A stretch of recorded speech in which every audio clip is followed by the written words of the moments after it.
नेता श्री राहुल गांधी जी जो है कन्याकुमारी से लेकर कश्मीर तक और भारत के साथ साथ अदर देश में, दूसरे देश में या दूसरे कंट्री में भी नफरत के बाजार में मोहब्बत की दुकान खोलते चल रहे हैं और आगे भी चलते रहेंगे। नमस्कार साथियों, मेरा नाम पार्वती साहू, मैं छत्तीसगढ़ रायपुर से हूँ और मैं भारत जोड़ो यात्रा में माननीय श्री राहुल गांधी जी के साथ कन्याकुमारी से कश्मीर तक चली। मैं आपको बताना चाहूँगी कि भारत जोड़ो यात्रा माननीय श्री राहुल गांधी जी के नेतृत्व में हम लोग कन्याकुमारी से कश्मीर तक चले, जिससे भारत में क्या परिवर्तन हुआ और विपक्ष किस तरह से इस भारत जोड़ो यात्रा को देख रहे हैं। भारत जोड़ो यात्रा में प्यार मोहब्बत नफरत की बाज़ार में मोहब्बत की दुकान खोलने वाले जो हमारे नेता श्री राहुल गांधी जी का नारा था, पूरे कन्याकुमारी से हम कश्मीर तक चले और जितने भी भारत देश के वासी थे सबको हम लोग मोहब्बत की एक से धागे में जोड़ते गए। और अभी कुछ दिन पहले मैं आपको बताना चाहूँगी कि मोदी जी जो है हमारे नेता श्री राहुल गांधी जी के भारत जोड़ो यात्रा से इस प्रकार घबराए हुए हैं, तो कभी उनके ऊपर मानहानि का केस, तो कभी ईडी बड़े बड़े जो कांग्रेस के नेता उनके ऊपर ईडी सीबीआई जांच, जो मतलब देश की जनता के हक अधिकार के लड़ेंगे, देश की जनता के लिए आवाज़ उठाएंगे, उनको अपनी जो सरकारी जो एजेंसियां हैं ईडी सीबीआई जांच, उसके माध्यम से उनको दबाने का उनका जो चल रहा है कार्यक्रम, तो इससे मोदी जी जो है हमारे श्री नेता राहुल गांधी जी के भारत जोड़ो यात्रा से घबराए हुए हैं। और जिस प्रकार से हमारे नेता श्री राहुल गांधी जी ऐसे त्याग तपस्या बलिदान वाले परिवार से आते हैं, जिनको कितना भी आप ठोकर मारे या उनको जेल में बंद करने की कोशिश करें या कितने भी तरीके से आप लांछन लगाएं, उनको कोई फ़र्क पड़ने वाला नहीं है। क्योंकि एक व्यक्ति, जिस प्रकार से मैं आपको कुछ बताना चाहूँगी, जैसे कि एक व्यक्ति जो है मधुमक्खी से पूछता है कि मधुमक्खी आप इतने मेहनत करते हो, थोड़ा आप फूलों से रस निकाल करके लाते हो, इतनी बड़ी छतरी बनाते हो, उसके बाद उसमें रस डालते हो, कभी कभी क्या है फूल खिला रहता है, आप उसका रस लेते रहते हो, उसी समय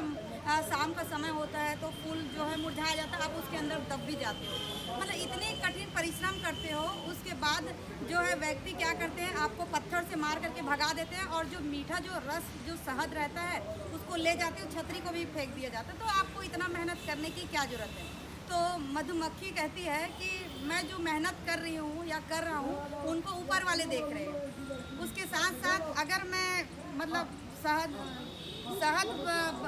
मतलब मधुमक्खी जो है शहद बना करके दे रहे हैं तो परोपकारी का काम कर रहे हैं, और व्यक्ति जो है उनको पत्थर मार के उनको भगा सकता है, उनकी छतरी को निकाल सकता है और जो है उनसे शहद भी ले सकता है। लेकिन जो मधुमक्खी की जो स्किल डेवलपमेंट है, जो उनका दिमाग है, उनका जो तरीका है शहद बनाने का, उसको परिवर्तन नहीं कर सकते। इसी प्रकार से हमारे माननीय श्री राहुल गांधी जी जो है त्याग तपस्या बलिदान वाले परिवार से है और हमारे नेता श्री राहुल गांधी जी किसी प्रकार के पद के भूखे नहीं है, प्रधानमंत्री पद के भूखे नहीं है। जिस प्रकार से मोदी जी प्रधानमंत्री पद के भूखे, और आज भी हम कैसे प्रधानमंत्री बने रहे, देश की जनता को कैसे अपनी झूठी वादों से लपेटे रहे, इस तरीके से प्रधानमंत्री मोदी जी चाह रहे हैं और करते आ रहे हैं। और मैं ये कहती हूँ कि जिस प्रकार से मधुमक्खी ने अपनी गुणवत्ता के साथ जिस प्रकार से लोगों देश की जनता को, भारत देश के वासियों को मीठा शहद के रूप में जिस प्रकार बांटना जानते हैं, उसी प्रकार से हमारे नेता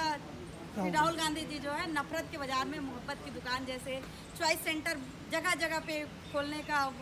आग्रह किया। और हमारे सभी कांग्रेस कार्यकर्ता हो चाहे आम जनता हो, वो जगह जगह हम लोग कन्याकुमारी से कश्मीर चले आए, हमसे मिले, हमारे पार्टी से भी जुड़े, और हमारी जो विचारधारा है वो जानते कि कांग्रेस पार्टी की विचारधारा क्या है और बीजेपी की विचारधारा क्या है। कांग्रेस पार्टी हमेशा त्याग तपस्या बलिदान वाले परिवार से रहे, गांधी परिवार से रहे, और वही बीजेपी पार्टी हमेशा झूठे वादों से बहलाने फुसलाने और जो सावरकर जो बोलते हैं उनके उस खानदान से थे, जो हमारे नाथूराम गोडसे जैसे चीज़ है और जो कि हमारे महात्मा गांधी जी का हत्या किए थे। तो उस तरह से मानते हमारे महात्मा गांधी जी तो देश के लिए इतना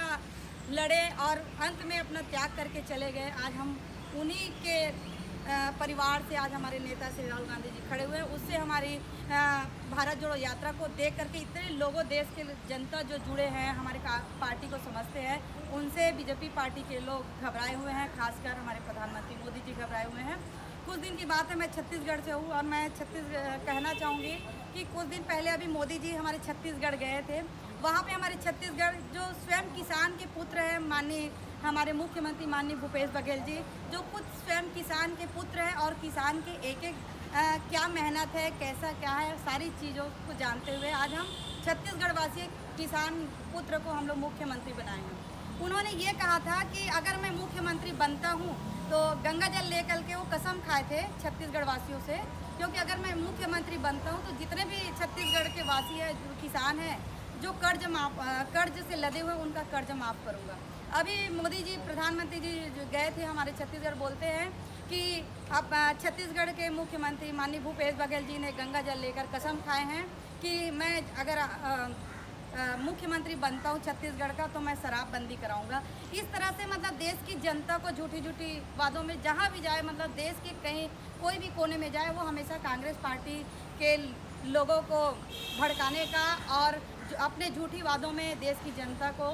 बरगलाने का काम करती है। बेटी बचाओ बेटी पढ़ाओ, देखो तो बेटियों कि आज बेटियां इतनी पीड़ित है देश में। मैं लगातार इस बात में बोलना चाहूँगी, मैं कन्याकुमारी से कश्मीर भी चली, तब भी मैं महिलाओं के लिए ये मुद्दा उठाते चली गई, चलते रही, लेकिन आज भी बेटियां सुरक्षित नहीं हैं। इस प्रकार से हमारे जो